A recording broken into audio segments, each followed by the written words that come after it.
তোমরা করেছো, তোমাদের পিতামহরা করেছো। আমাদের ভাষা যদি এক হয় আমরা কি করতে পারি? এখানে নাকি সব বাংলাদেশ হয়ে গেছে। কোথা থেকে হলো? 1947 সালে স্বাধীনতা আন্দোলনের পর যখন দেশ ভাগ হয়েছিল, আপনারা কি করেছিলেন? ভারত ভাগ করতে গিয়ে বাংলাকে ভাগ করেছিলেন আর পাঞ্জাবকে ভাগ করেছিলেন। তার কারণ, চলে যান আন্দামান সেলুলার জেলে। আমি রেপ্লিকা তুলে নিয়ে এসেছি আলিপুর মিউজিয়ামে। ওখানে যদি সংখ্যাটা দেখেন, দেখবেন 700-র ওপর বাঙালি অ্যারেস্ট ছিল যারা স্বাধীনতা আন্দোলন করেছিল। প্রায় 90%। আর 10% ছিল পাঞ্জাবিরা। ওরা জানতো বাংলাকে ওরা শায়েস্তা করতে পারবে না, বাংলার শক্তির কাছে পারবে না। তাই ওরা কি করেছিল? বাংলাটাকে ভাগ করে দিয়েছিল আর পাঞ্জাবটাকে ভাগ করে দিয়েছিল। পাঞ্জাবের একটা পাকিস্তান আছে, পাঞ্জাবের পাশে যে পাকিস্তানেও একটা পাঞ্জাব আছে, জেনে রাখবেন। কই সে কথা তো বলো না।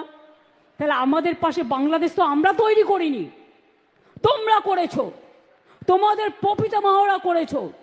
আমাদের ভাষা যদি এক হয় আমরা কি করতে পারি? আমরা কি করতে পারি? বাংলা ভাষা সারা পৃথিবীতে 5ম স্থানে আছে এবং সারা এশিয়াতে 2 নম্বর স্থানে আছে। Bangla international language. বাংলা ভাষায় কথা বললেই হোটেলে ঢুকতে দেবে না, বাংলা ভাষায় কথা বললেই কাজ করতে দেবে না, বাংলা ভাষায় কথা বললেই ছাত্রছাত্রীদের পড়তে দেবে না। বাংলা ভাষা তো বলবোই, বাংলা ভাষা, অন্যান্য ভাষাও বলবো, কেউ তো আপত্তি করেনি, সব ভাষাকে সম্মান করি। তো বাংলা ভাষা বলবো না কেন? তোমাদের মাথায় কি মগধের মরুভূমি আছে? ওদের মাথায় হচ্ছে মগধের মরুভূমি আছে। ওটা হ্যাঁ বলে না, শুধু না বলে। বাংলাকে সহ্যই করতে পারে না, বাংলা দেখলেই তরবর করে জ্বলে।